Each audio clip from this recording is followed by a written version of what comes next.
उत्तर प्रदेश और पंजाब समेत 5 राज्यों में होने वाले विधानसभा चुनाव के मद्देनजर आज चुनाव आयोग ने प्रेस कॉन्फ्रेंस की। मुख्य चुनाव आयुक्त सुशील चंद्रा ने कहा कि उत्तर प्रदेश विधानसभा का कार्यकाल 14 मई को खत्म हो रहा है। हमने सभी राजनीतिक पार्टियों के प्रतिनिधियों से मुलाकात की है। सभी जिलों के जिलाधिकारियों और एसपी से मुलाकात की गई है। इसके अलावा वरिष्ठ अधिकारियों संग चर्चा भी की गई है। 2022 यूपी विधानसभा चुनाव को लेकर चंद्रा ने कहा कि राजनीतिक दलों ने अनुरोध किया कि कोविड प्रोटोकॉल को ध्यान में रखते हुए चुनाव कराए जाएं। हालांकि उन्होंने रैलियों के आयोजन को लेकर चिंता व्यक्त की है। उत्तर प्रदेश में होने वाले चुनाव से पहले आज केंद्रीय गृह मंत्री अमित शाह पश्चिम उत्तर प्रदेश के अलीगढ़ में चुनावी जनसभा को संबोधित कर रहे हैं। हालांकि इससे पहले उन्होंने मुरादाबाद में एक रैली को संबोधित किया। अपने भाषण में बीजेपी के वरिष्ठ नेता अमित शाह ने कहा कि एसपी और बीएसपी ने राज्य में 15 साल तक राज किया और उस वक्त राज्य के हालात कैसे थे। उन्होंने कहा कि राज्य में हाथी और साइकिल वालों ने भ्रष्टाचार के नोट बोरे में भरने के अलावा कोई काम नहीं किया। लगातार राज्य के तूफानी दौरे कर रहे अमित शाह ने समाजवादी पार्टी के अध्यक्ष अखिलेश यादव पर निशाना साधते हुए कहा कि अखिलेश सरकार में 700 दंगे हुए थे और राज्य में योगी सरकार के दौरान दंगाई आंख उठाने की हिम्मत भी नहीं कर सकते हैं।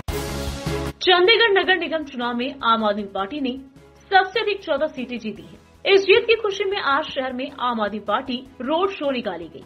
रोड शो के लिए आम आदमी पार्टी के राष्ट्रीय संयोजक एवं दिल्ली के मुख्यमंत्री अरविंद केजरीवाल पहुंचे हैं। केजरीवाल शहर के विजय यात्रा यानी कि रोड शो में निकले हैं। इस रोड शो में बड़ी संख्या में आम आदमी पार्टी के समर्थक जुटे हुए हैं। वहीं पार्टी के जीते हुए सभी 14 पार्षद, नेता व कार्यकर्ता भी शामिल हैं। इस रोड शो को आम आदमी पार्टी में विजय यात्रा का नाम दिया है। मुख्यमंत्री योगी आदित्यनाथ ने कहा कि यूपी के युवा अब जॉब सीकर नहीं बल्कि जॉब क्रिएटर बनेंगे। प्रदेश सरकार की तरफ से आईटीआई, पॉलिटेक्निक, मेडिकल, पैरामेडिकल, प्रौद्योगिकी शिक्षा संस्थानों, विश्वविद्यालयों व कॉलेजों के स्नातक, परास्नातक के विद्यार्थियों को दिए जा रहे टैबलेट और स्मार्टफोन इसमें मददगार होंगे। इन टैबलेट्स और स्मार्टफोन्स में ऑनलाइन एजुकेशन के साथ प्रतियोगी परीक्षाओं की तैयारियों में मदद मिलेगी। इसमें स्टार्टअप, मुद्रा, स्टैंडअप आदि ऐसी प्रमुख योजनाओं की सविस्तार जानकारी होगी जो युवाओं को नौकरी तलाशने वालों की बजाय नौकरी देने वाला बनाएगी। स्टार्टअप को बढ़ावा देने के लिए प्रदेश सरकार ने एक स्पेशल फंड भी बनाया है। सीएम योगी गुरुवार को गोरखपुर को विश्व स्तरीय वाटर स्पोर्ट्स कॉम्प्लेक्स की सौगात देने के साथ ही 1305 करोड़ रुपए की लागत वाली 114 विकास परियोजनाओं का लोकार्पण व शिलान्यास व युवाओं में टैबलेट, स्मार्टफोन वितरण करने के अवसर पर आयोजित समारोह को संबोधित कर रहे थे। प्रधानमंत्री नरेंद्र मोदी ने उत्तराखंड में 17,500 करोड़ रुपए की 23 परियोजनाओं का उद्घाटन और शिलान्यास किया। मोदी ने कहा कि इस दशक को उत्तराखंड का दशक बनाने के लिए तेज गति से विकास कार्यों पर अनेक काम करने की जरूरत पर हमने जोर दिया है। उत्तराखंड में बढ़ रहे नए हाइड्रो प्रोजेक्ट्स, उत्तराखंड में बढ़ रही औद्योगिक क्षमता इस दशक को उत्तराखंड का दशक बनाएगी। पीएम मोदी ने कहा कि हल्द्वानी शहर के ओवरऑल इंफ्रास्ट्रक्चर के विकास के लिए हम करीब 2000 करोड़ रुपए की योजना लेकर आ रहे हैं। अब हल्द्वानी में पानी, सीवरेज, सड़क, पार्किंग, स्ट्रीट लाइट सभी जगह पर अभूतपूर्व सुधार होगा। भारत में कोरोना वायरस के नए वेरिएंट ओमिक्रॉन के बढ़ते मामलों ने चिंताएं एक बार फिर से बढ़ा दी हैं।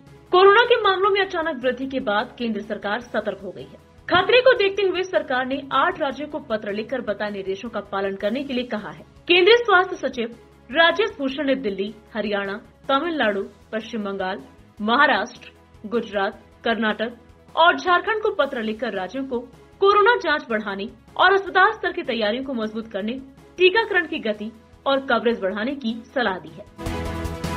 एनसीपी चीफ शरद पवार ने पीएम नरेंद्र मोदी के काम करने के तरीके की तारीफ करते हुए कहा, उनका स्वभाव ऐसा है कि जब वो किसी काम को हाथ में लेते हैं तो वो ये सुनिश्चित करते हैं कि काम अपने मुकाम तक पहुंच जाए।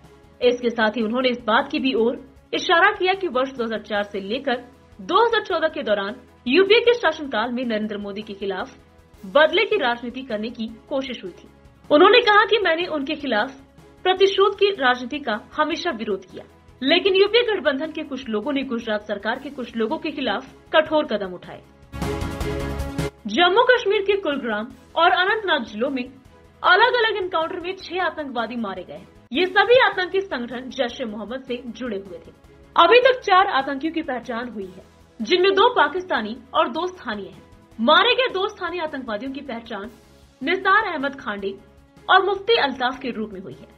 एक M4 राइफल और उसकी 7 मैगजीन, 2 AK सीरीज राइफल और उसकी 2 मैगजीन, एक पिस्तौल और उसकी 2 मैगजीन, 3 ग्रेनेड और अन्य आपत्तिजनक सामग्रियां बरामद हुई हैं। कश्मीर जोन के inspector general of police Vijay Kumar ने बताया कि फायरिंग में सेना के 3 जवान और एक पुलिसकर्मी घायल हो गया। इलाज के दौरान एक जवान ने दम तोड़ दिया, बाकियों की हालत स्थिर बनी हुई है। महात्मा गांधी पर आपत्तिजनक टिप्पणी करने वाले कालीचरण महाराज की गिरफ्तारी के बाद अब इस मामले पर राजनीति गर्मा गई है। कालीचरण की गिरफ्तारी को लेकर छत्तीसगढ़ की कांग्रेस सरकार और मध्य प्रदेश की बीजेपी सरकार आमने सामने आ गई है। कालीचरण की गिरफ्तारी को लेकर मध्य प्रदेश सरकार ने आपत्ति जताई है।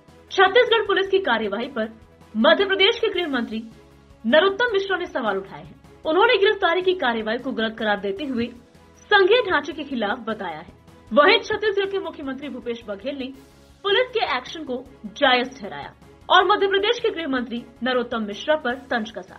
छत्तीसगढ़ के मुख्यमंत्री भूपेश बघेल ने मिश्रा के आरोपों का खंडन किया और कहा कि बाबा की गिरफ्तारी से मिश्रा खुश है या निराश, ये पहले इसका जवाब दे। दरअसल कालीचरण महाराज को आज सुबह छत्तीसगढ़ पुलिस ने मध्य प्रदेश के खुजराहो से गिरफ्तार किया है। वित्त मंत्री निर्मला सीतारमण ने बजट से पहले राज्यों के वित्त मंत्रियों के साथ अहम बैठक की। वित्त मंत्री अब तक कॉर्पोरेट, फाइनेंशियल सेक्टर की कंपनियों, मजदूर संगठनों, कृषि विशेषज्ञों और प्रमुख अर्थशास्त्रियों के साथ बैठकें कर चुकी हैं। इन बैठकों में आयकर स्लैब को युक्ति संगत बनाने, डिजिटल सेवाओं को बुनियादी ढांचा का दर्जा दिए जाने और हाइड्रोजन भंडारण को प्रोत्साहन देने जैसे सुझाव दिए गए हैं।